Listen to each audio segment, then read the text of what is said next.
Welcome to Get Dumped On, an info dump podcast, or as Zach would say, the info dump podcast. I'm on the train now. This is the podcast where four friends get together, learn a little, laugh a little. One of the hosts will dump their special interest knowledge on the other three. So we're all about learning, having fun, and doing stuff.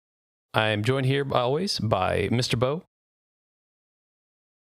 Oh, my turn. Hey, I'm sorry, I got distracted. It's Beau's turn. I was watching. Every single time I was watching football. we try right? to do this, it doesn't work. Also joined here by Ash. Hello. She's also watching football. I'm not watching football. If anything, I'm watching baseball. Hey, and Zach. Hi. Today's episode will be hosted by Zach. However, I have a little special treat for you guys. So I take a little detour here at the beginning. I asked them if I could do the intro because I did a little something. I hate it because it was my turn. It was my turn. I know. I'm sorry. I'm excited. Yeah, because you love doing the intro, I Beau. do. My sphincter is clenched in anticipation. So, eagle-eared listeners, as Zach would say, might have noticed that there is no intro song in this podcast. You guys obviously didn't notice because we're recording it right now. There's no intro song in this podcast? There's no intro song in this podcast. How do they know it's going to start then without the song? Ash and Zach are super. Yeah, that. Now I think they're dumb. Song, you say? Well, if I can direct your attention to the stream. I'm watching the stream. So last episode, we talked about music a little bit at the end there, and Beau went really hard defending country music.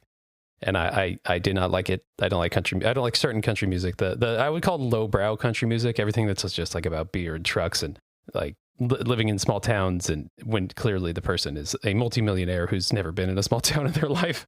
I got to thinking last night. I got home from golf and I said, "Fuck it." I made us a little ditty. So this is for you guys.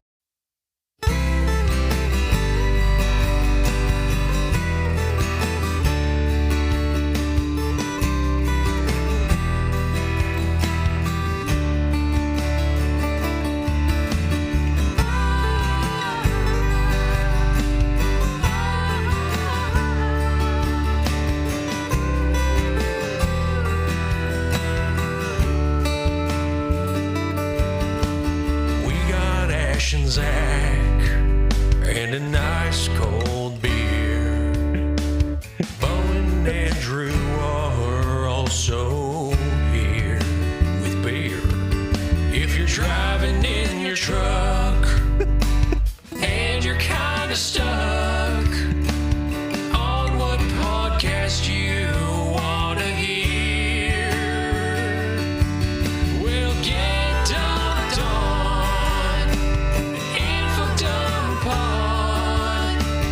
It's got everything that you want to hear. Come on, get dumped on. Every Wednesday, crack of dawn. Beau will drop a hot load in your ear. In your ears. Ooh, hot and sticky. The opposite of beer, it's cold and not sticky. I just want to take a moment to thank the troops. Justin, this one's for you. I want to take a moment to thank every dog, every truck, every boot, every other boot, and every dump. Because without dumps, let me tell you, we'd be all bricked up inside. Get dumped on. Listen to Zach say send us an email. Now you're here. Get your lighters out, bitches. Let's go. It's an info dump. I don't have one, but metaphorically. Every Wednesday, my dear. Just don't forget to bring the beer. For the love of God, please. Don't forget the beer. Also, Metallica rocks. Woo! Fuck you, Beau! Yeah! Oh, I can't wait to listen to That was phenomenal. I'm glad you're going to keep the whole 2 minutes and 45 seconds in, right? Oh yeah, the whole thing's going. God. That's the intro song Okay, today. perfect. Okay, good. I can't wait to listen to it in my truck. Your dedication to this podcast continually impresses and amazes. It's way better than mine. Fantastic. So just to fill you in, I wrote that in 30 minutes. Recorded, done. I came home from golf last night and I was like, fuck it, I'm doing this. And 30 minutes later, this came out. You felt the power of country music. I felt the power of lowbrow, easy country music. So I think the audience owes me a thank you for giving me that inspiration. Spite is Well, a you're very such a good muse. motivator. Yeah, so And Andrew, you're one of the pettiest people that I know. You're So, so petty. There we go. This, you know what? If petty means this, then you're welcome. if you look at the definition of petty in the dictionary, it's Andrew's face with this guitar. It's me recording this fucking song.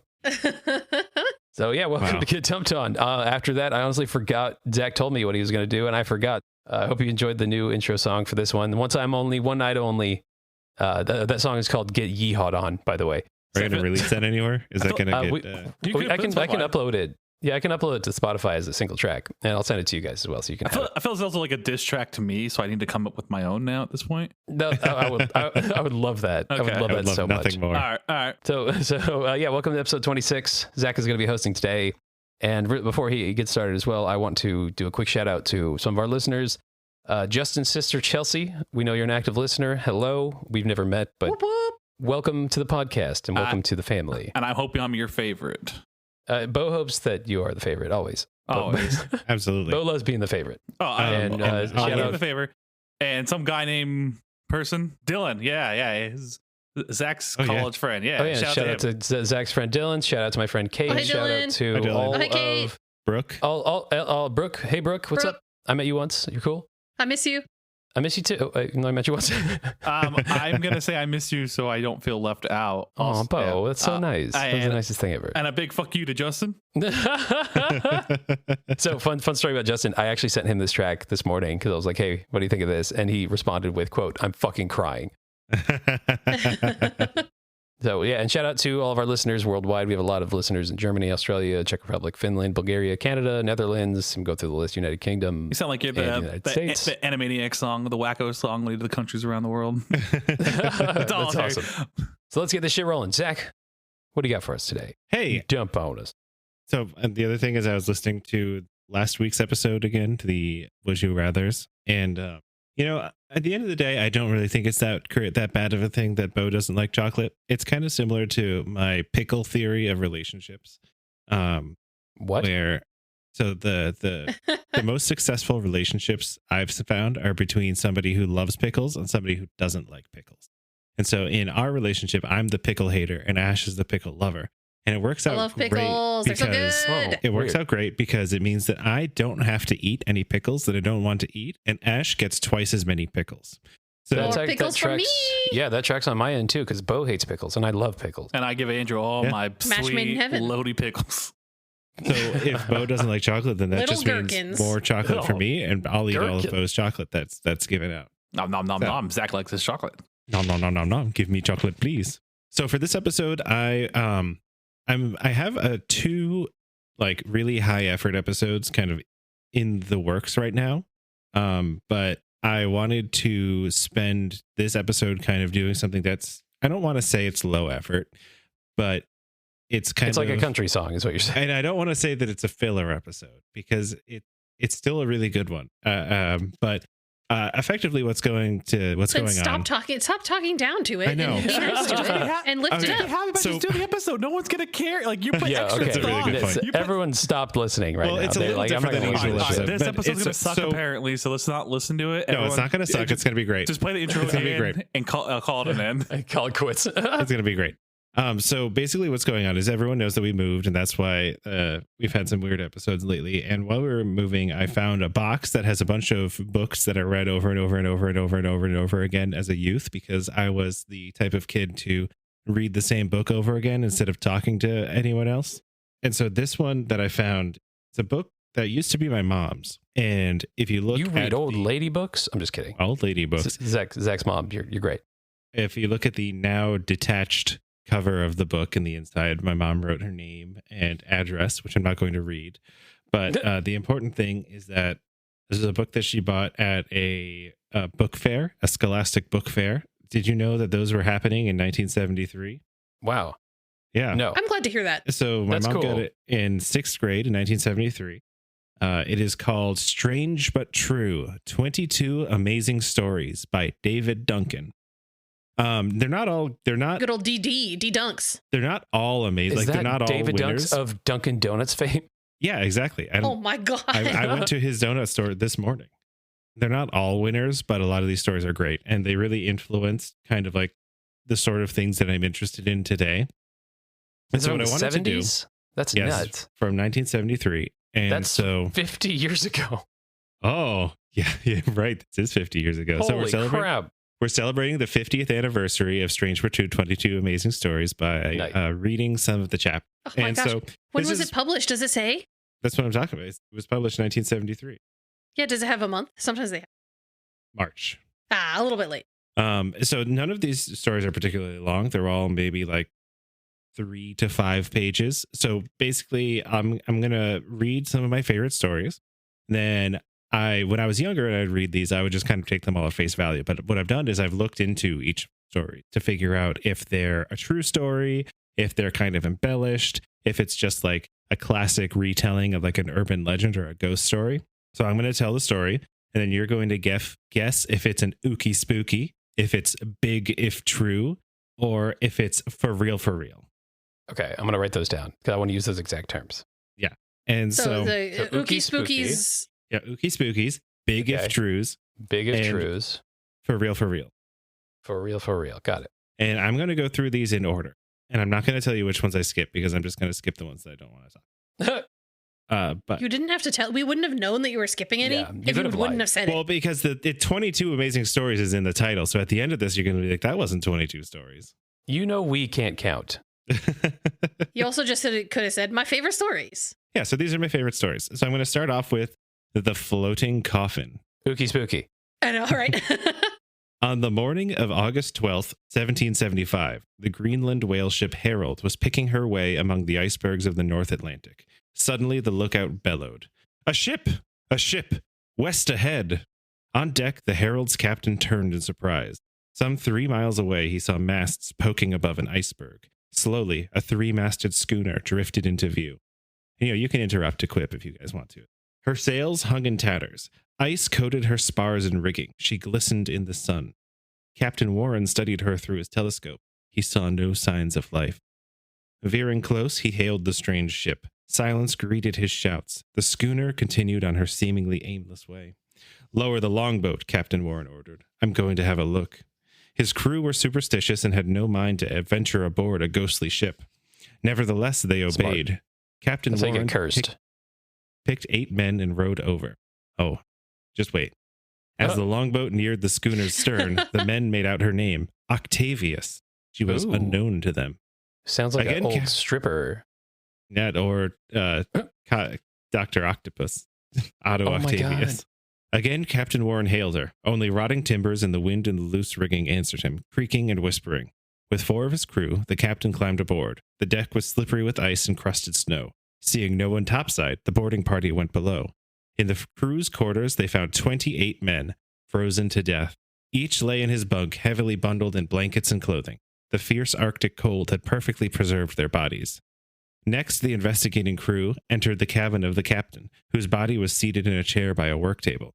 In a cabin behind this one were 3 more corpses. A woman lay in one bunk, her head resting lifelike on her elbow. The body of a man sat cross-legged on the floor in one corner. His hands A held lady on a ship? Psh, okay. That's why. That's why they're all dead. Yeah.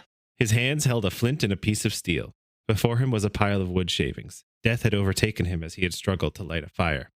Alongside the man was a sailor's jacket. Captain Warren lifted it. Beneath was the body of a small boy.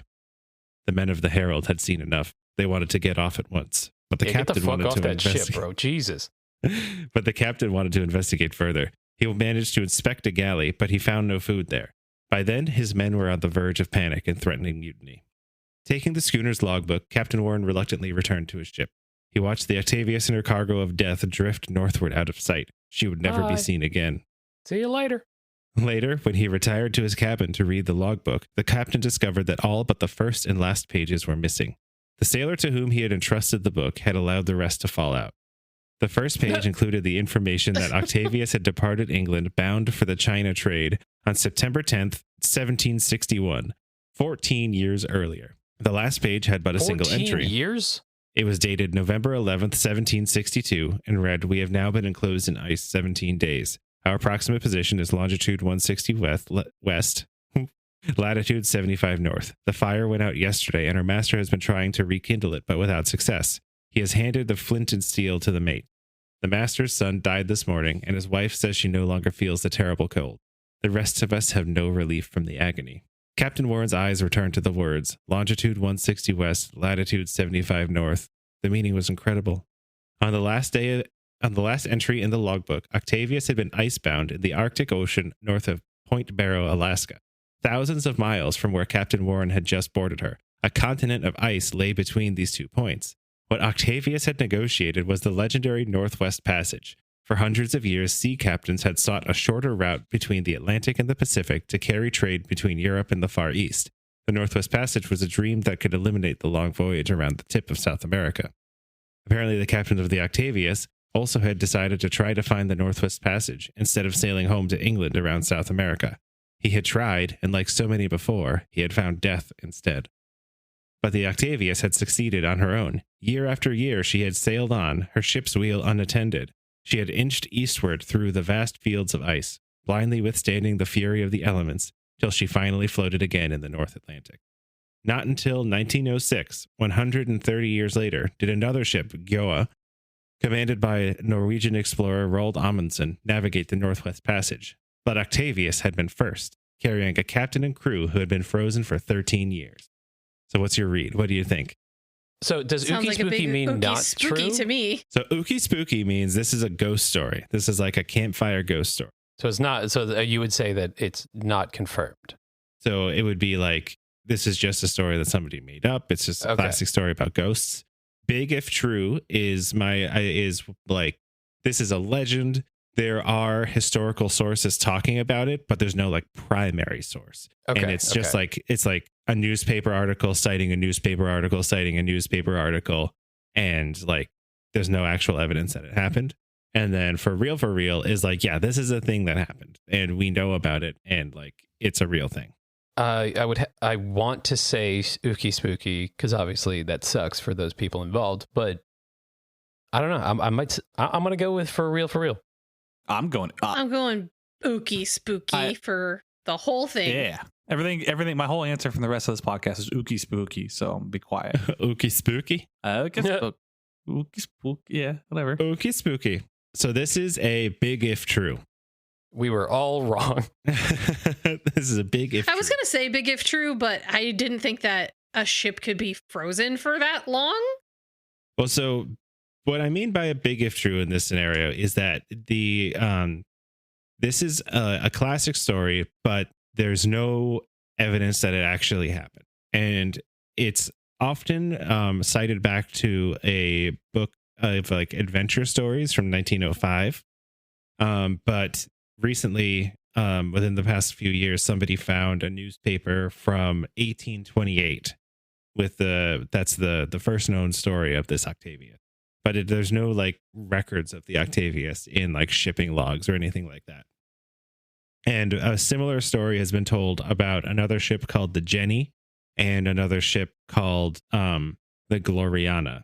So it's like, did this happen 3 times, or is it a made up story that somebody has changed the name of the ship each time? Yeah, I mean that makes sense. Like it's like a game of telephone, especially back then when they didn't have telephones. Yeah, exactly. These little things get mixed up. A game of carrier pigeon. Yes, carrier pigeon. It's the crow fly. A game of just talking to each other in person. Yeah, Making shit up. and so the first version of the story doesn't mention the Northwest Passage either, just that it was a ship lost at sea for 16 years that was then found again. That's cool. That the idea is cool of a Yeah. ship that got frozen a while ago and then global warming happened. I completely And then it understand got why free. I completely understand why this story would be like coming back over and over again. Why people would want to. It's one of those. It's the kind of story that you really want to be true. right? Is there? So there's draws no you in, curse for sure. though. No, there's no curse, but like finding a ship full of dead people is scary, right? I mean, if you're gonna get cursed by anything, it's that, right? Yeah, that, and they've been dead for 14 years. Mm-hmm. So this one's called The Night Thing, the next story. What was it that walked through stone walls, jumped over 18-foot haystacks, and stepped across a river 2 miles wide? It was Bigfoot. Oh my god. He's back. It always comes back to Bigfoot. Beast, bird, or the devil? To this day, no one knows. But It's something did why what people couldn't love be the devil. done. And it left its footprints in the towns and villages of Devonshire, Oh, it's an English Bigfoot. in southern England a century ago. Ye large toesies. I don't know. On the night of Thursday, February 8th, 1885, snow began to fall over Devonshire a little before 8 o'clock. It fell in uninterrupted silence until nearly midnight. At 6 o'clock the next morning, Henry Pilk, a baker in Topsham, stepped from his house. He paused briefly to admire the blanket of snow. Then he noticed a train of footprints across his enclosed yard. The print was U-shaped, as if made by the shoe of a pony or donkey. Henry Pilk frowned. The footprints, or hoofprints, were all in a line, one in front of the other. No man or animal walked like that, as if on a tightrope. Henry Pilk was not a curious fellow. He shrugged, went into his bakehouse, and started his day's labors. An hour later, the whole town was abuzz. Others had discovered the hoofprints. Eagerly, they sought to catch a glimpse of the creature responsible. At the start, it was all great fun, but the longer the trackers followed the single line of prints, the stronger grew their sense of uneasiness. Whatever had visited them during the night possessed extraordinary powers. In places, the hoofprints led right up to garden walls of stone as high as 12 feet. The prints stopped at the base and resumed on the other side as though no wall stood in the way. Could the creature have jumped over? Hardly. The depths of the prints in the snow never changed. Neither did their size, which measured 4 inches by 2.5 inches, and without exception, they were spaced 8 inches apart. Moreover, the trail 8 inches. 8 inches. That's small. Yeah, and they were That's 2.5 inches. They were 2.5 inches, 4 by 2.5 inches. So they were pretty small. Like a deer. Maybe. Moreover, the trail never doubled back, though it led up to every house in town. Why? Was the creature marking the occupants? While the people of Topsham puzzled nervously, the mystery spread and deepened as far south as Totnes. All of these towns sound ridiculous. What is England? It's a bunch of just like crazy name stuff. Yeah, as far south as Totnes. So, real quick, I looked up Old English words for big and foot. So it would be the substantial tootsie. Yes, Substantial quite a tootsie. substantial tootsie. That is a substantial tootsie. Oh. Positively gargantuan. The distance between Topsham and Totnes is about 96 miles on a straight line. The snowstorm had ended at midnight. 6 hours later, Henry Pilk discovered the tracks. In 6 hours, what could have moved fast enough on a wandering zigzag course to reach points 96 miles apart? Nothing known in that day or unearthed in this. Prints were found in cemeteries, atop wagons, on beaches and roofs, in woods, in marketplaces, and up to and beyond 18-foot haystacks. Prints were tracked to the edge of the Exe River, where it was 2 miles wide, and picked up again on the opposite bank. A similar crossing was found a few miles to the south. Everywhere, the horseshoe prints were the same, 4 inches by 2.5 inches, at intervals of 8 inches. Nowhere in the snow was there a sign that the creature had rested. Fun and curiosity gave way to uneasiness. Presently, superstition and fear took command. As the snow melted, the tracks blurred. The prints began to resemble a cloven hoof. Who but the devil had a cloven hoof? Who but the devil would peer into the dwellings of God-fearing folk and mark the sinners? If the devil has goat legs. The goats are notoriously peeping toms. And good at jumping. Women That's so and children hid in their homes behind barred doors and shutters. The men fetched their good dogs. heavens. Oh. Armed Get with behind muskets, the pistols, clubs, and pitchforks, they grimly tramped the countryside. Apparently, Everyone nobody loves paused. a good pitchfork.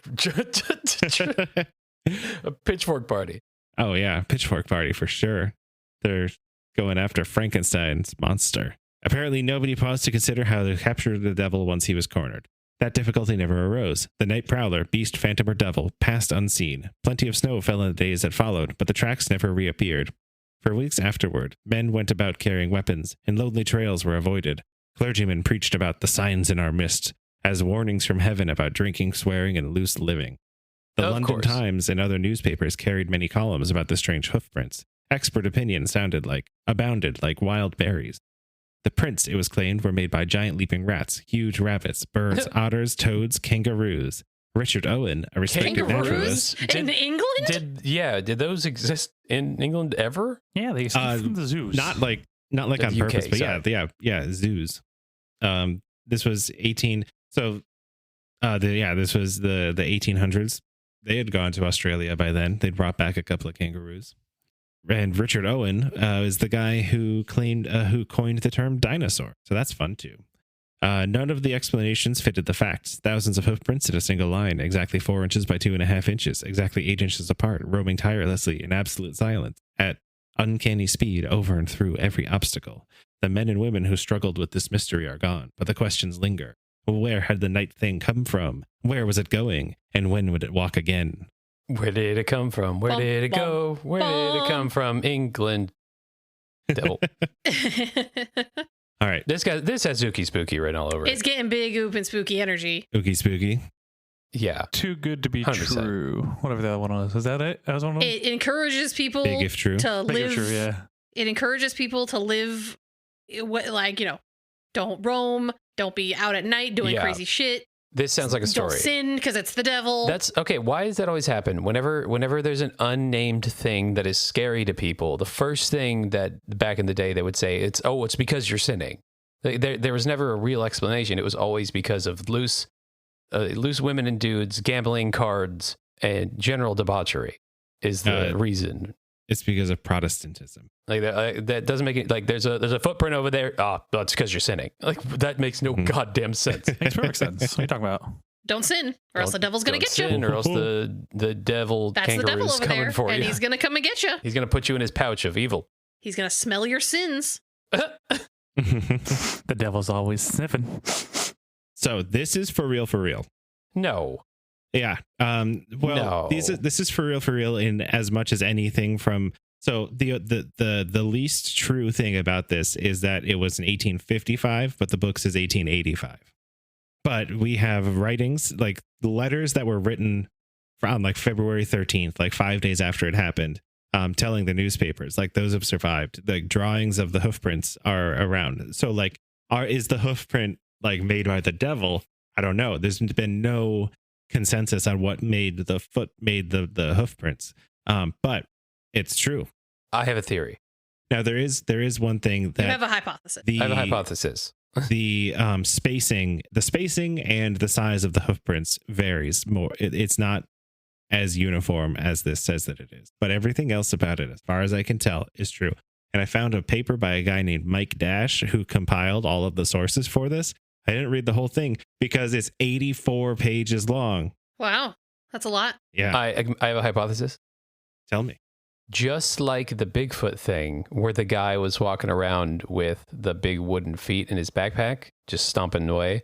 He actually drew inspiration from this incident when it was a bunch of carnival acrobatic people who went around as fast as humanly possible, jumping up and down things with little tiny wooden cloven hooves.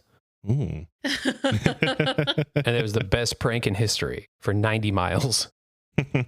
Well, Wow. I still think that maybe the first explanation to it, which isn't mentioned in this, but one thing I saw is that an escaped monkey from from the circus. Was making little hoof prints? I don't know, man, but it seems like something a monkey would do. Monkeys Yeah, are they're little scamps, you know. Monkeys are Did they- notorious for monkeying around. It's true. Did they Monkey force it to business, wear if like anything. little shoes? It's got little. Then the monkey That or they keeper thought died. it was like they thought it was a kangaroo. They're like, here's this kangaroo. It's like, "Wah," and they're like, that's not a whatever. the monkey keeper at the local zoo died, and they found a bunch of little monkey-sized hoof shoes under his bed or whatever. Yeah, definitely, 100%. Yeah. Confirmed. Yeah. He was known to be ranting and raving about people stealing his huckleberries. Oh my god, Oh, that's always fucking huckleberries, man. It's always the fucking huckleberries. it's always Did the you huckleberry. see the pictures of the footprints, Zach? Oh yeah. Pretty cool. What do you now, think they are? as someone who like you like animals and shit, and Ash knows a lot Studied about animals. zooarchaeology. Yeah. Mhm. Can you make a hypothesis of what you think it was?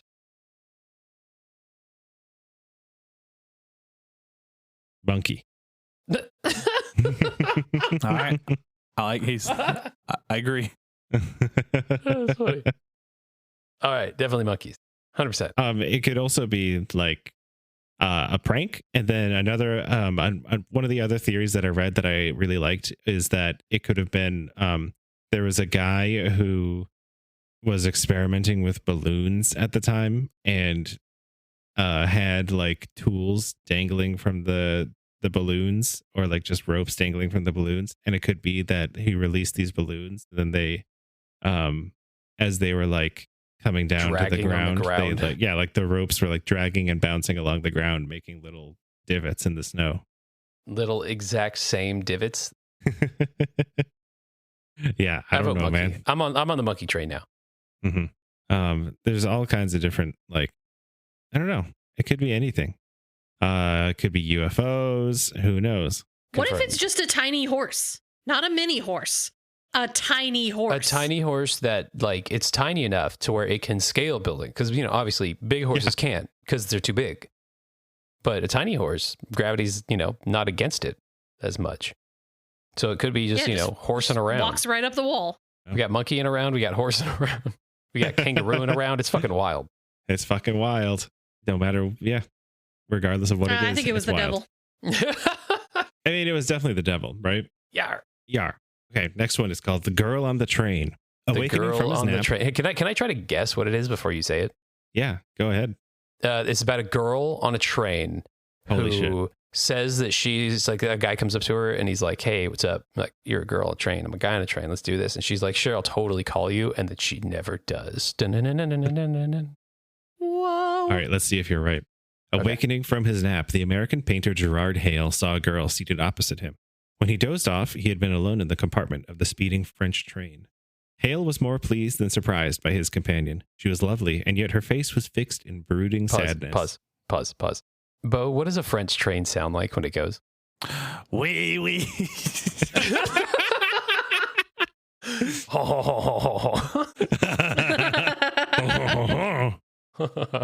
Sorry. So this dude wakes up and this chick's sitting near him. Yeah. Got it. The artist was charmed. And she's He struck beautiful, up- but brooding. She Beautiful. struck up a conversation. She's brutal. Beautiful. Mm. To his delight, the girl quickly turned to the subject of painting. Although they had never met, she knew quite a bit about his work. Suddenly, she asked an odd He's like question. covered in paint and holding an easel. He's like, "How'd you know?" She asked an odd question. Could he paint from memory the portrait of a person he had only seen once? For example, could you paint me from memory? She asked, sitting down beside him. Yes, replied Hale with conviction, but I'd rather paint you from life. The train Whoa. slowed to a Confidence. halt. That's a really good pickup line. Yeah, he's hitting on her. 100% hitting on her. And that's working. That's a great line. The train, Like, that's smooth. yeah.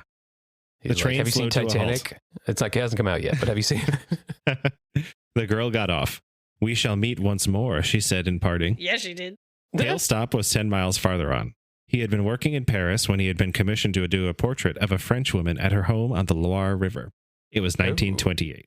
Upon reaching his destination, Hale was graciously received. He changed his clothes and made his way downstairs for dinner. In the hall, he encountered the girl with whom he'd spoken on the train. She greeted him with a brilliant smile. I promised we should meet once more, she said. Hale marveled at how quickly she had arrived at the house. Tell me how you did it, he said, laughing. I should like to travel the same way.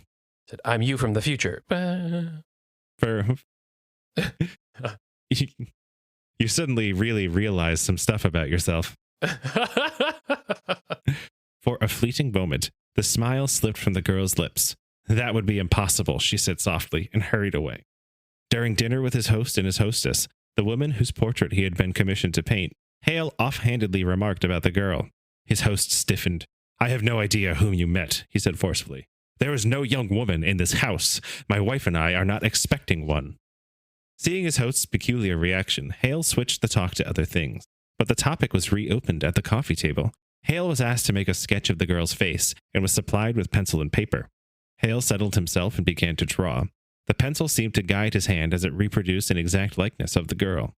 He was putting the finishing touches to the sketch when his hostess fainted and slipped from her chair to the floor. After she had been revived, her husband stared gravely at the drawing. "It is our daughter whom you met on the train and in the hall," he said somberly to Hale. "The sketch you made from memory could be of no one else." He picked up the paper and carefully tore it into pieces. Jesus, that's a lot of work. She died many years ago. This guy does spooky written all over it. She's a ghost.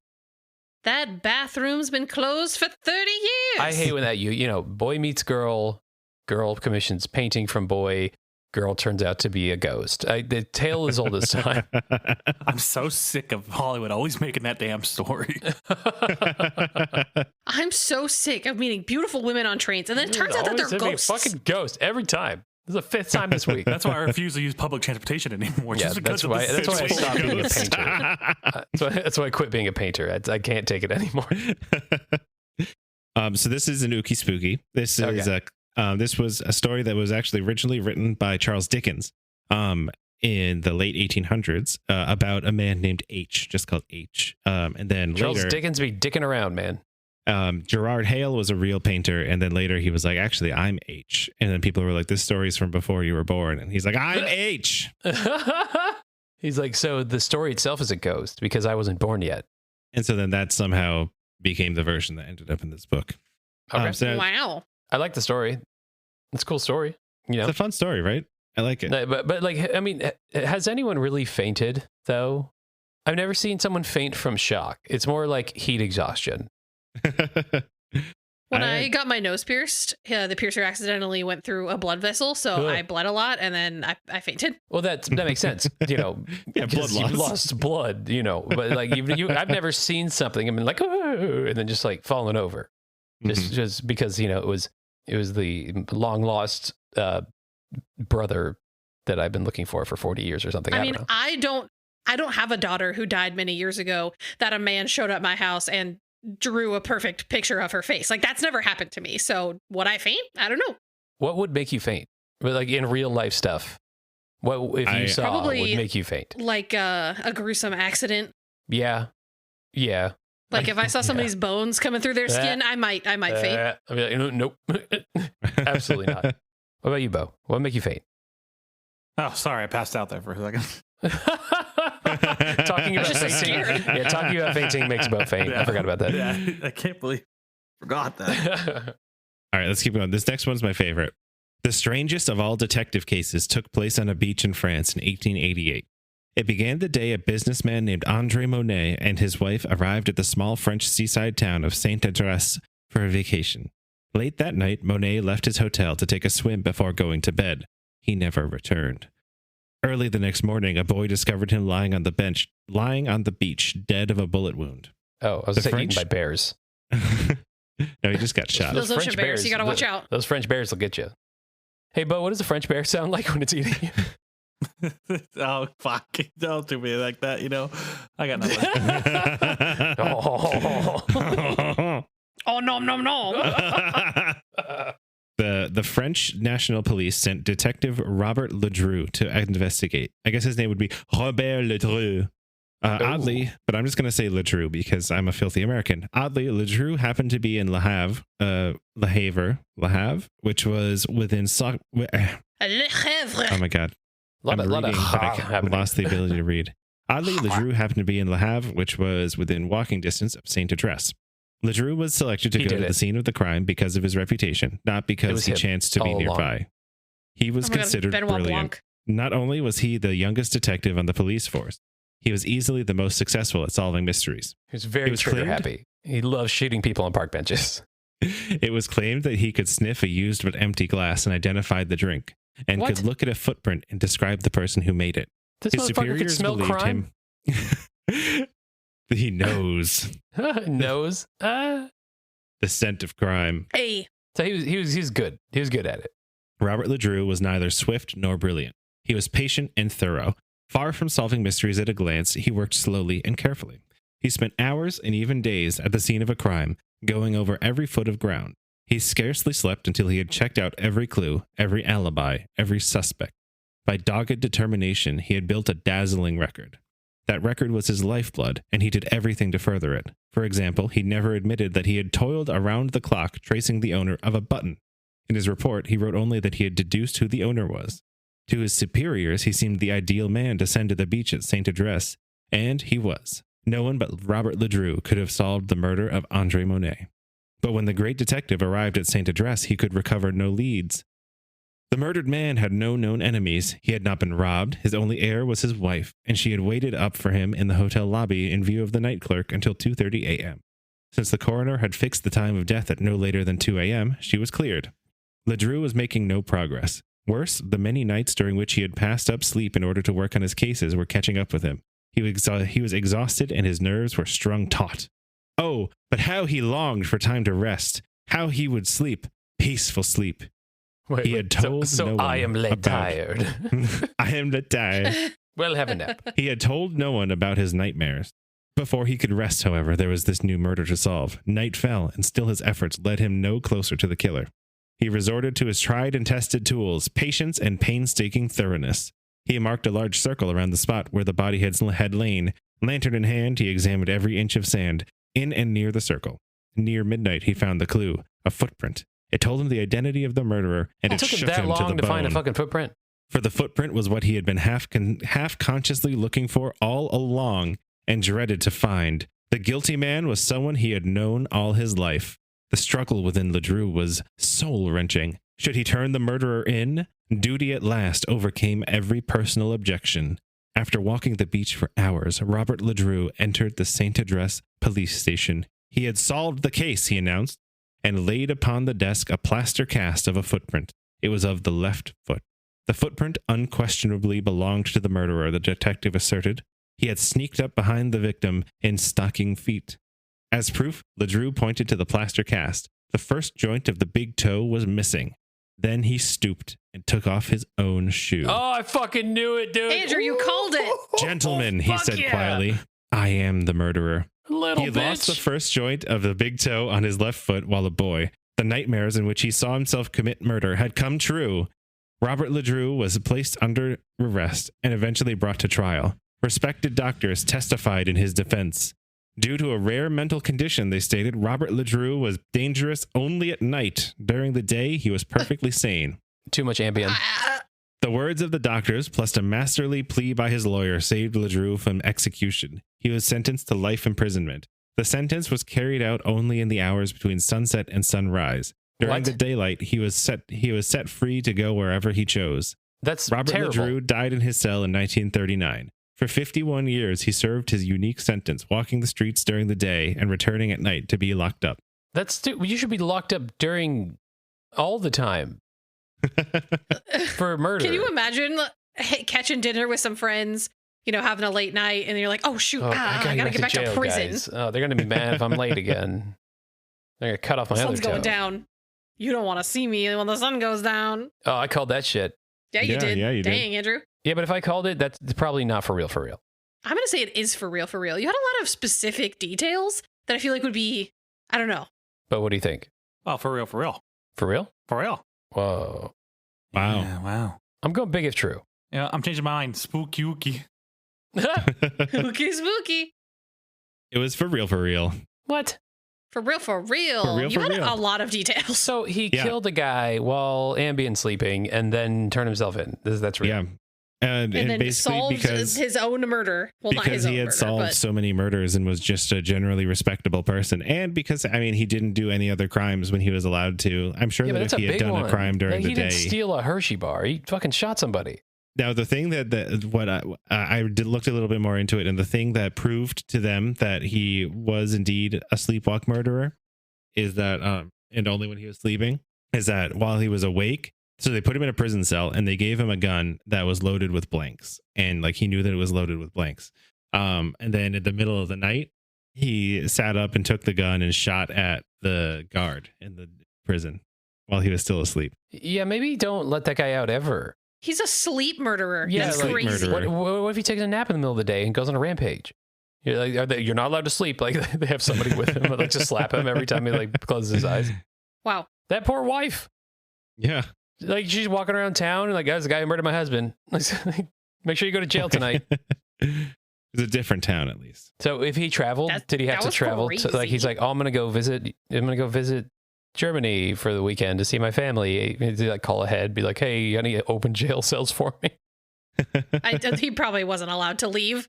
No, I mean, he had to be back at the prison at the night, and he was a principled man. Yeah, he was different back then, you know. Mm-hmm. I mean, living a double life, you know. He was basically manslaughter, guy, you know. And then just, you know, somebody take a little sleep and you murder. You know, it happened. Mm-hmm. I don't like. Did you look into like what type of condition causes sleep murder? Sleep murder. Beau, what condition causes sleep murder? Oh, Beau's a resident murder expert. Yeah, that's me. Hey, just lack of sleep. What's the official condition called, though? Oh, what's the name of it? Sleep Sleep slaughter? I like sleep slaughter. So, like, I guess maybe this one's halfway between a big if true and a for real. I don't know. But as far as I can tell, it's a true story. He solved his own murder. The sleepwalk killer. The French killer. The French tired. I don't know. I got nothing. You got to think of like a Urban Dictionary like term that for it. Le sleepy shooter. But what is the sleepy shooter in the sexual sense? No. That one's too self-explanatory. It's too self-explanatory. The Urban Dictionary. It's low-hanging fruit. We'll let this one slide. Feels like it's forced. That's up to the imagination now. Yeah, that's in your head now, listener. Yeah. You imagine what Le Sleepy Shooter does. I feel like everybody knows what it is. What is it? You know. No, that's why I'm asking you. I think you know. I really don't. I'm very oblivious right now. Well, you know. I guess you're just going to have to look it up on Urban Dictionary. I mean, it's a crime. Oh, kind of crime. Sleepy shooter crime. Zach, you got to take control of this. This has gone out of control. He shoots his loads in the night. We are at... There we go. There it is. Hey, but what does he sound like when he's shooting his loads in the night? Andrew, why do you want to hear that? A lot of French happening in this episode. Oui. Oui. Okay. Another Jonah. Do you guys know who Jonah is? My name is Jonah. Damn it, you beat me to it. The whale? Is it a whale? Jonah and the whale. Did he? Okay, what did he do to the whale? Like, did he sleep shoot it? Did he fight it? Like, I honestly don't remember what this story is. He was being tested by God. It's a Bible story. Oh God, is it the devil? And then he was sinning or something? Yeah, okay. He played cards, and then he had to fight a whale or something. He got eaten. Yeah, and technically it wasn't by a whale. It was by a Leviathan or something like that. I don't remember. It's been a while since I was in Sunday school. But the point of the fact is that this story is called Another Jonah, and it starts with "There she blows." The whaling ship Star of the East was plowing through the South Atlantic. Last few episodes. Yeah, Zach's been on a real nautical kick. Yeah, a lot of good stories to be told about whaling ships. The whaling about ships in general. Yeah, a lot of weird shit happens at sea. A lot of potential for shit to go bonkers. We went to we do trivia every Monday night at a bar out here, and we went a few weeks ago. I guess the guy who's running it, he was in the Navy, so he's like, "Hey guys, we're gonna do an all ship themed one." Sounds great. No. Two groups got up and left halfway through. That's how bad it was. Everyone did so bad. We got like 3 questions right, and we were in the top 3 out of 60. I feel like I would have been able to hold my own. It was awful. You probably could. You definitely like if we could have had a guest quiz people. Oh yeah, I remember you were telling me about this, and you were like, "Do you know the name of the ship in Alien?" And I was like, "Yeah, the Nostromo." Oh yeah. The whaling ship Star of the East was plowing through the South Atlantic off the Falkland Islands when the cry lifted. Ahead loomed the spout of a sperm whale and, as yet unseen, the most singular of sea miracles since biblical times. Sails were set on this... Yes, a sperm whale. Famously do not have sperm in their heads. Learn that. Spermaceti. I shouted Justin. Sails were set on the square rigger and pursuit began. In half an hour, the Star of the East closed to striking range. Immediately, a pair of 25-foot boats were launched. When the lead boat reached within a few yards of the whale, the harpooner aimed the newfangled spear gun. The point sank home in the blubbery side. Nantucket sleigh ride. Yeah, buddy. The whale thrashed in pain. 60 feet of sea monster, weighing a ton of foot, rolled and twisted, its powerful tail slamming the ocean. The violent churning lifted the second boat and flipped her over, tossing the crew into the water. Terrified, they clung to the overturned hull till the whale was killed and they could be rescued. All were accounted for save 2. One of the missing men was known to have drowned. The other was James Bartley, 21, an English sailor making his first voyage aboard the Star of the East. Captain Wetterman First time? entered the names. Bad first time. Terrible first time. Captain Wetterman bad experience. entered the It's like names. that coffin guy who was like, "It's my first time here," and they're like, "Shoot him!" Entered the names of both men dutifully in the log, and after each name wrote drowned. During the frenzy of the accident, no one could be sure just when or how James Bartley had disappeared. The matter of the unfortunate seaman was quickly laid aside, for there was urgent work to do. The whale was tied to the ship, using razor-sharp flensing spades. The men sliced and peeled the heavy blubber. Chimneys afire! Hey. At midnight, work stopped. The exhausted men went below and slept till dawn, when they rose and returned to their work. The stomach was hoisted onto the deck. Inside was a large lump. The men thought at first that the lump was ambergris, a waxy substance found in whales and used in making the finest perfumes. They were startled to see the lump move. Slow movements, like breathing. Captain Wetterman was summoned, and he looked on as a long cut was made in the tissue. A shoe appeared, and an ankle. Inside the whale's stomach was They're the like, I missing wonder sailor what that's James connected Bartley, Hey, Captain, what the fuck? doubled up and unconscious, but alive. Okay, he bore so only one outward sign of his ordeal. You got to pause right there. They took a break and they went to sleep, right? Yeah. And this guy survived an entire night without oxygen inside of a tummy. Maybe. He bore only one outward sign of his ordeal. His skin was pasty white from the whale's digestive juices. A bath from a few buckets of icy seawater revived his body, but not his reason. He let out a howl, staggered blindly, struck the railing, and collapsed. He's a werewolf now. He's a werewolf. He's a were-whale? A whale? Were-whale? He was carried to the captain's quarters. For 2 weeks, he lay strapped to the bunk, a raving lunatic. Gradually, he recovered his senses. After a month, he resumed work. You know, when you get eaten by a whale, you go crazy. Like, if you get eaten by a whale, immediate crazy. Not even a question. And then you got to go back to work. And this is like, he gets swallowed by a whale. He gets a month to be crazy, and then he has to go back to work. At the moon. He doesn't even get to like stand on be on land. There's nothing in between. It's they didn't give him any spermaceti. Back to whaling. Yeah, just hardtack. I call bullshit. This is you can't. Well, an entire night. Bartley described his feelings on that horrible day in February 1891 to Captain Wetterman and later to a board of inquiry of the British Admiralty. He remembered being hurled into the ocean. Suddenly he was surrounded by absolute darkness. He slid along a smooth passage that seemed to carry him forward. His hands touched a soft, slimy substance. He could breathe, but the heat was dreadful. A whale's blood is 104.6 degrees Fahrenheit. He recalled nothing more until he woke up in the captain's cabin. When the Star of the East returned to port, James Bartley quit the sea. The modern Jonah lived 18 more years, which he spent as a cobbler in his native Gloucester. So what do you think? Ookie spooky, big if true, or for real? I'm going to say big if true. Big if true, teetering on ookie spooky.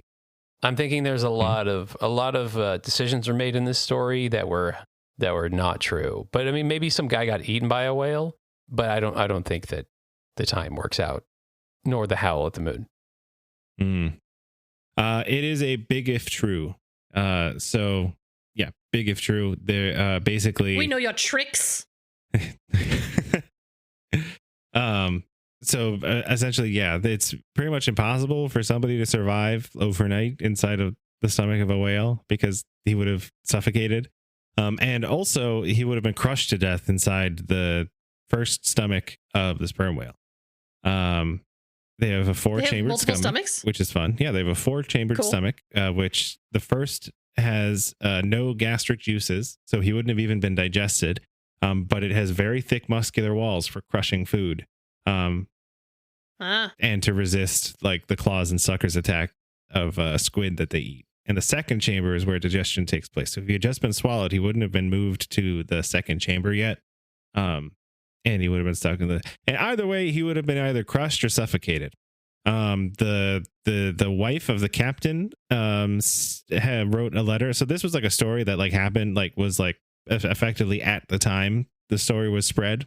I think like Yeah, it was first published in 1891, which is only a couple of years after it was supposed to have happened. But the wife of the captain wrote a letter to the newspaper saying that there's not one word of truth in the whale story. I was with my husband all the years he was in the Star of the East. There was never a man lost overboard while my husband was in her. The sailor has told a great sea yarn. So the sailor has told a great sea yarn? Yeah. You know, a yarn, like spinning a yarn. Telling a story. Yeah, that's funny. Oh, I like that. Oh, that's great. Yar. Good job, Beau. Good. Even while watching football, you pulled that out. Good job. Thank you. Okay, so I think we've got time for one more. Nah, that's it. Hey, thanks, everyone. What's the best one? Give us your favorite as the anchor, or the caboose, if you will. Well, this is just one that I think is really nice. To the mysteries of the sky, add the case of the L8. Since the dawn of age. Okay, hold on. Beau, let's try to guess this. The mysteries of the sky. This is pretty vague. Yeah. He's mysterious. It was like the number 8, L8. I'm gonna go UFOs L8. or UAPs, whatever you want to call them. I'm thinking it's going that direction. Yeah, me too. I immediately was thinking 8 lights in the sky. It's aliens. Mole people. We're going Mole people. We're going underground. French mole people. Mole.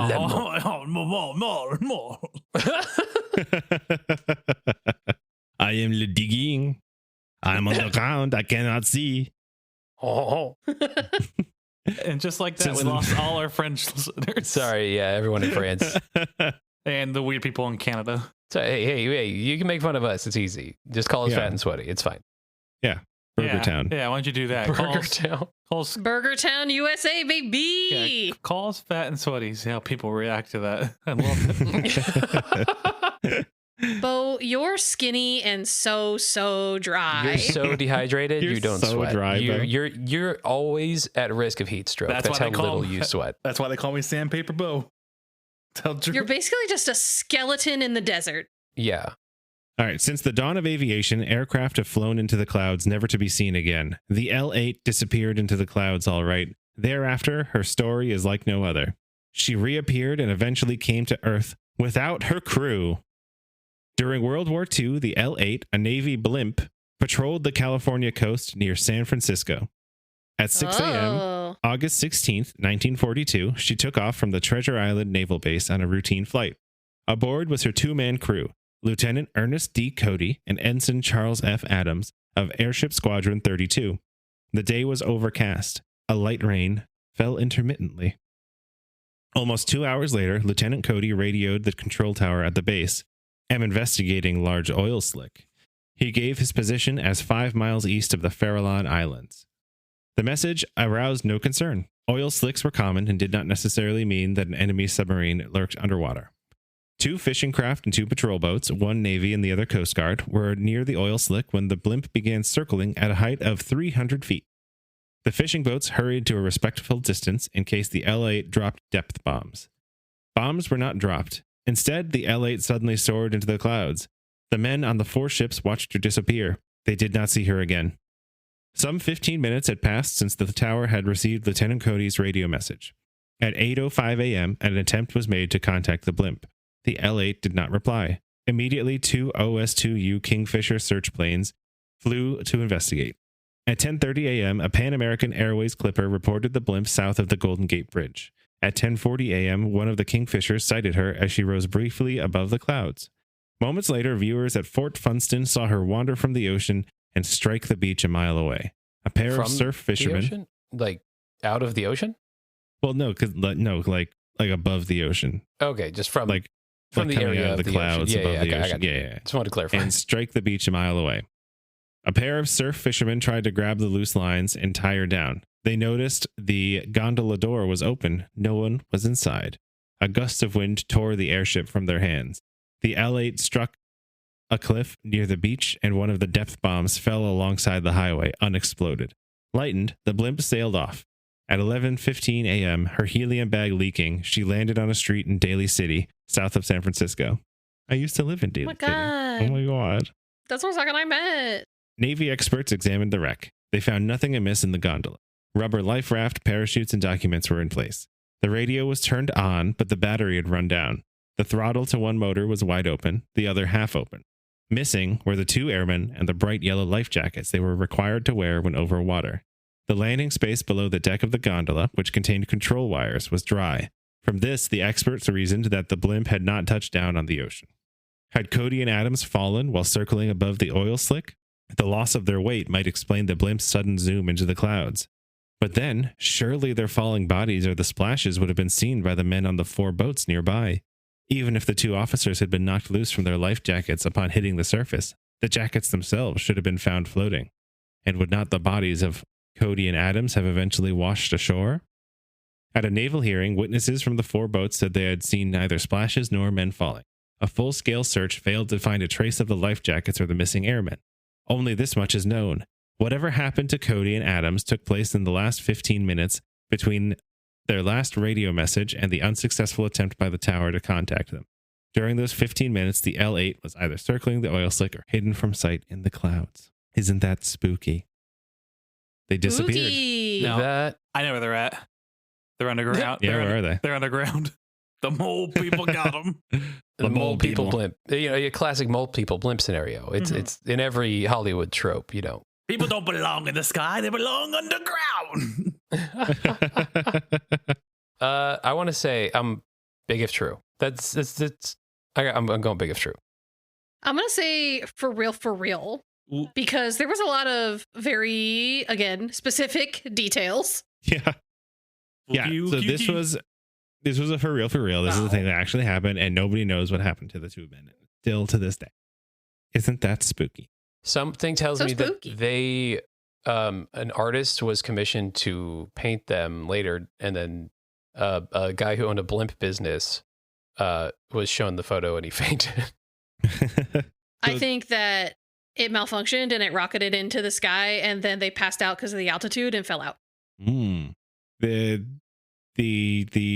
predominant theory is that one of them leaned out to like drop a deuce, to drop a flare at the oil slick or a smoke marker, and they dropped the rear hatch and then slipped and shouted for assistance, and the other one went to help, and then they both fell out at the same time. Classic. But then why oh my god! So it's a DB Cooper scenario. Yeah, the reason why I wanted to tell this one is I think that there's kind of a funny ending to this, in that the L8 was repaired and returned to service. After the war, the airship was sold back to the Goodyear Company and was renamed the America, and spent 40 years flying over sporting events as part of Goodyear's blimp fleet. Oh my god, people died in there. Did anyone fall out? People died in there. Like after, did anyone fall out after? But it was retired in 1982. That's such a lazy name for a blimp. America, right? Like that's really, you couldn't name it anything else. There's like the America, like boo. Call it Blimpy McBlimpface or something, or my God, what the hell? Chunky Skyboy. All you do is hate. What would you name a blimp, Beau? If someone walked up to you and was like, "Hey, here's my blimp, but I don't have a name," you do it right now. Beau. Beau Limp. Okay, there's one more story I forgot that I wanted to read. Oh, we're way oh my god, we're way over on time. There's a fun supplemental fact here. Well, if we're going a lot of my time this morning, the beginning of this podcast was me, so Zach still has time. All right, give me one. Let me one more, and that'll be it.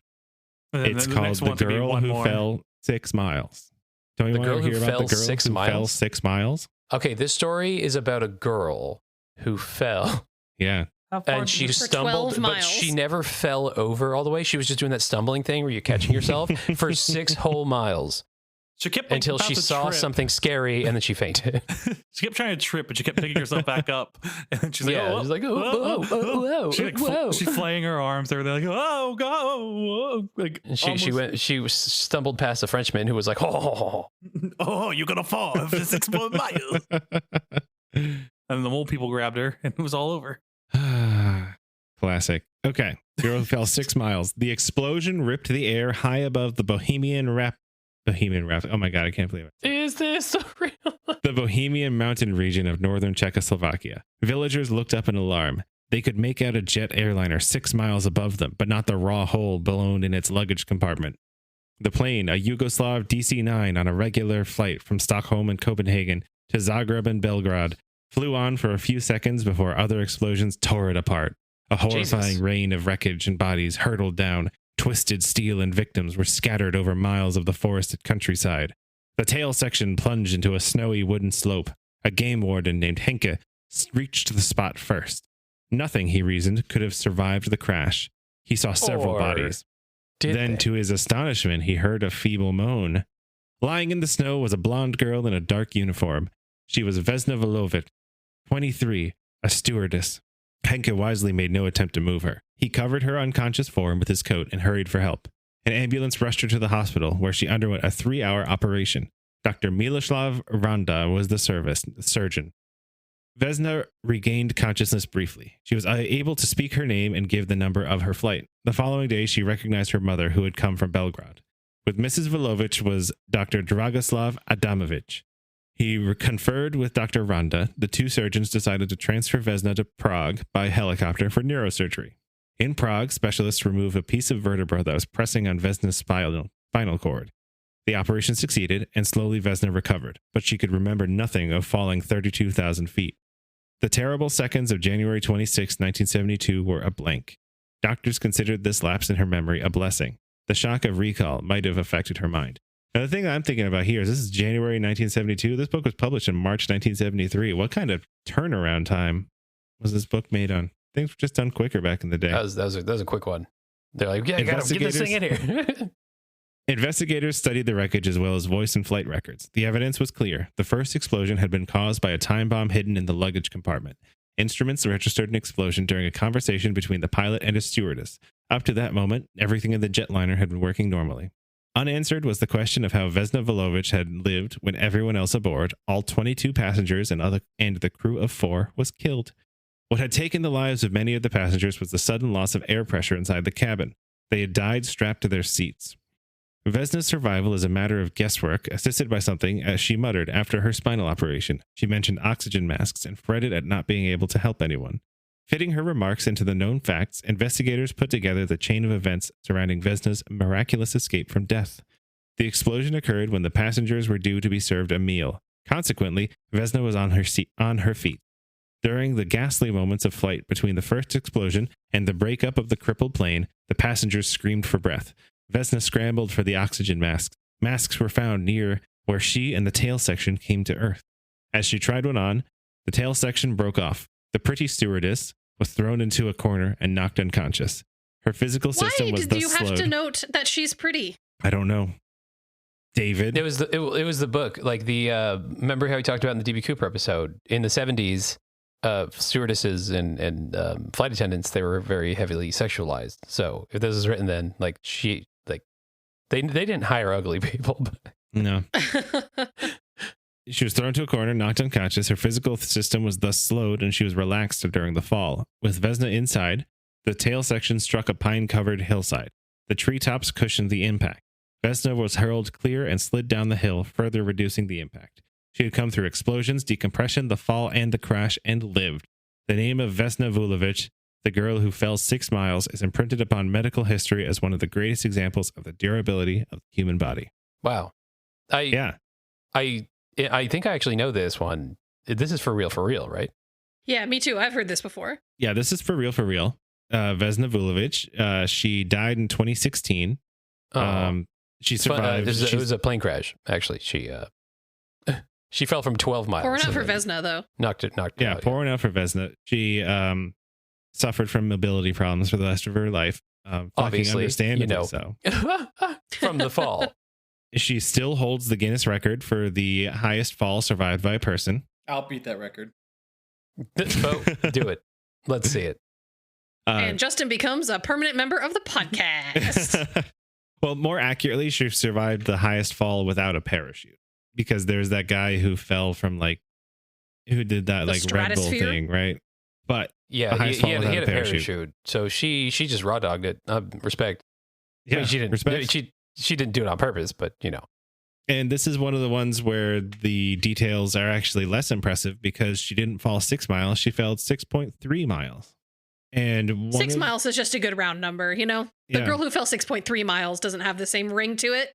When I was reading up about Vesna, one of the reasons, like one of the other explanations that was given for how she survived the fall, is that what should have happened is that her heart should have exploded by like Whoa. the impact force, but she had chronic low blood pressure, like problematically low blood pressure. Interesting. And to pass her physical to become like a flight attendant, she drank a shitload of coffee to super jack up her blood pressure. Wow. And I think that's great. What a confluence of factors. Yeah. Kind of a perfect storm type of situation. I've read a couple of other stories of people who fell, and usually there are people who fell. There's a couple of other people who fell out of planes and survived, which is just completely insane to me that has happened. Another one of them was a woman who was, her parents she was like German Peruvian, and she fell out of a plane and landed in the Amazon and had to survive in the Amazon, while also dealing with the fact that she was the only survivor of a plane. She fell out of a fucking plane. I think Hardcore. that's hardcore as well. Her name was Julian Kipke. She had to hike 11 days through the rainforest to safety. But she only fell from 10,000 feet, whereas Vesna fell from 33,000 feet. So No Guinness Book of World Records for you. yeah, that's baby time. I like that. That story, I remember hearing about it a long time ago. It was probably in the 70s before I was born. Yeah. There's a bunch of other great stories in this book. There's one about a guy who saw a spooky man carrying a coffin, who ugly and made a spooky face at him. And then years later, he saw the same spooky man elevator, and he was like, I'm not going in the elevator with that spooky man.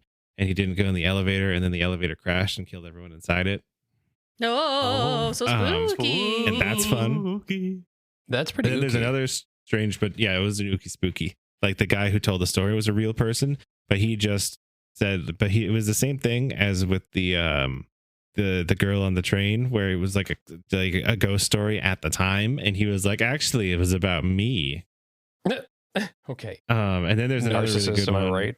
There's another really good one about Cloud a guy chasers. who painted. He painted A guy painting a ghost on the train.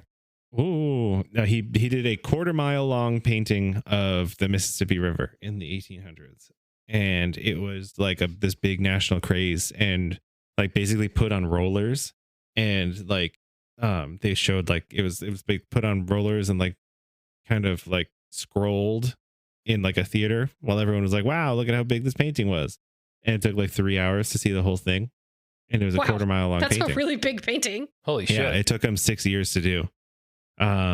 That's fucking but- nuts. The another guy copied him, and he's more famous because his painting survived, but his painting was only 348 feet long. Meanwhile, this guy's painting was after he stopped showing it, the painting was cut up and used as opera backgrounds, and then when those wore out, it was shredded and used as home insulation. Oh, come on. That's. I want to see the big I painting. wonder if that like home Yeah. installation, like if the homes are worth more now because it has a famous painting inside of it. Got a big old painting in there. They can't see Well, it's it, part but of it's it. in there. So that was a guy. Remember how Zach was like, oh, okay, yeah, I'll just do one more, except for I'm going to make sure that I read all of them. I'm not reading it. I'm just telling you what they were about. That's why I checked out a while ago. He said one more and he kept going. You said, you done? Are you done? I'm done. I'm done. Okay. It's great. Is it? I hope what was your favorite thing that you learned? My favorite thing that I learned. Well, no, what was your favorite thing that you learned, Beau? The whale. What about the whale? Yeah, He just loves whales. I just love whales, man. I like being inside a whale. Yeah, that person wasn't inside a whale. You stupid motherfucker. Come on now. I didn't know that sperm whales had 4-chambered stomachs. Now, if Yeah, it's pretty cool, right? if I was in the sperm whale, I'd make sure it lived to its name. Dropping loads of the sperm whale. So you get Oh, swallowed by God. the whale and make sure you're jerking off on the way down. Well, no. I'd make sure sperm I whales feel bad for the whale. actually have sperm. Beau did, as he was getting swallowed by the whale, he Kinda. did La French Chute or whatever on the way in. God. I forgot what we said. Cut that out. It was All like right. the silent. Andrew, no, the which silent. story was your favorite, I'll Andrew? never cut that out. I really like the story of the guy on the train who painted the dead girl and then the lady fainted. That's a good story. Obviously, it wasn't true, but that's cool.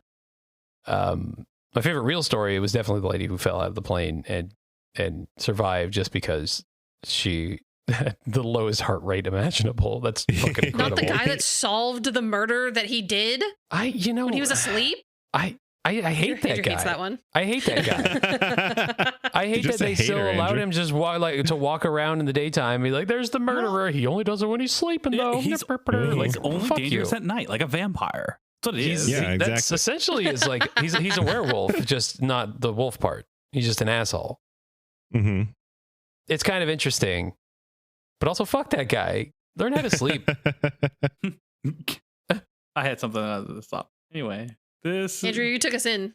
Oh yeah. Sorry, Beau. What do you got? That's it. I'm done. So that was Strange but True, 22 Amazing Tales, copyright 1973. If you are from the Scholastic Publishing Company and listening to this, I did not copyright violate your book because reading books is allowed.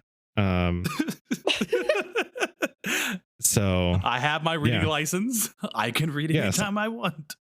Exactly. All right, now Andrew, take us out. Hey, you there. Thanks for listening to the podcast. You're welcome. I hope you had I hope you had a good time. I know Beau did. And I hope you enjoyed not only the podcast itself and all of Zach's zany, crazy, wacky, kooky, spooky, big if true for real stories, but also the little country ditty we had at the beginning as well. So that was great. Until then, I loved that. I went a little too hard on it, honestly. Did you though? I don't know. Send us an email at getdumpedon@gmail.com and tell us if Andrew overdid it with the music, or if you liked it. And tell me which of the stories was your favorite, because this book was really important to me growing up. I read it so much that it is falling apart. It's literally falling apart. If you don't want to email, you can send us a message. Get Dumped on Pod on Instagram. Thank you for following me. Yes, I appreciate it. Absolutely. And again, shout out to our listeners. We love you very much. We appreciate you. Thank you for listening. Until then, we'll see you next week, every Wednesday. Humpday Dumpday coming at you. Expect the regular song to be back because I'm not doing another one for a while. You should do another one. All right. Make it a weekly thing now. I want a weekly song every week now. Oh, you said it only takes you 30 minutes. Oh, yeah, Beau's rebuttal song needs to come out. Oh, yeah, don't worry. It's coming. We're having a rap battle, but country battle. I hate it. All right, see you guys later. Oh. Bye. Okay, bye.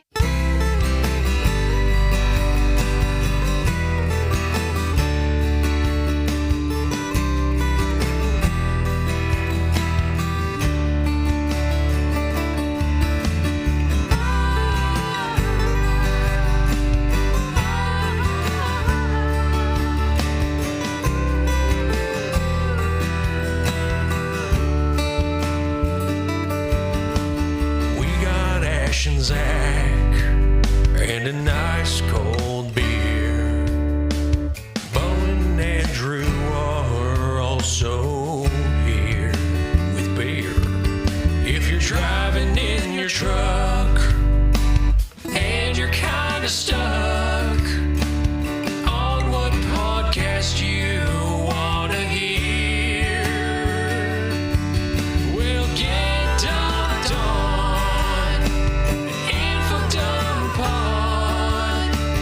It's got everything that you want to hear. Come on, get dumped on. Every Wednesday, crack of dawn.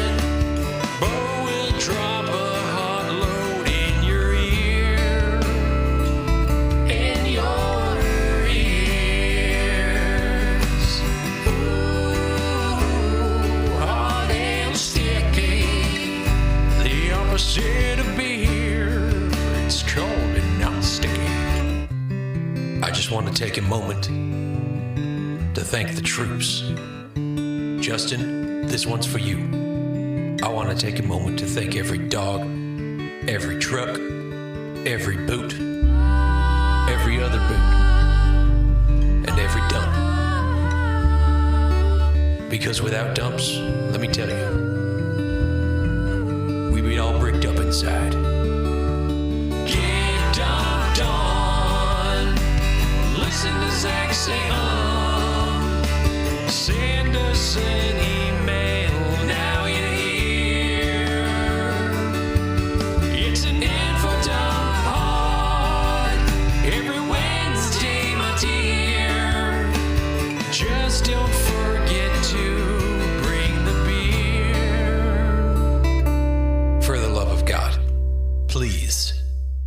don't forget the beer.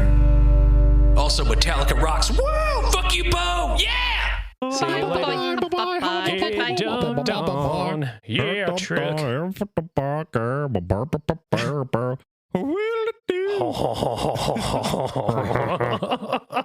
Yikes.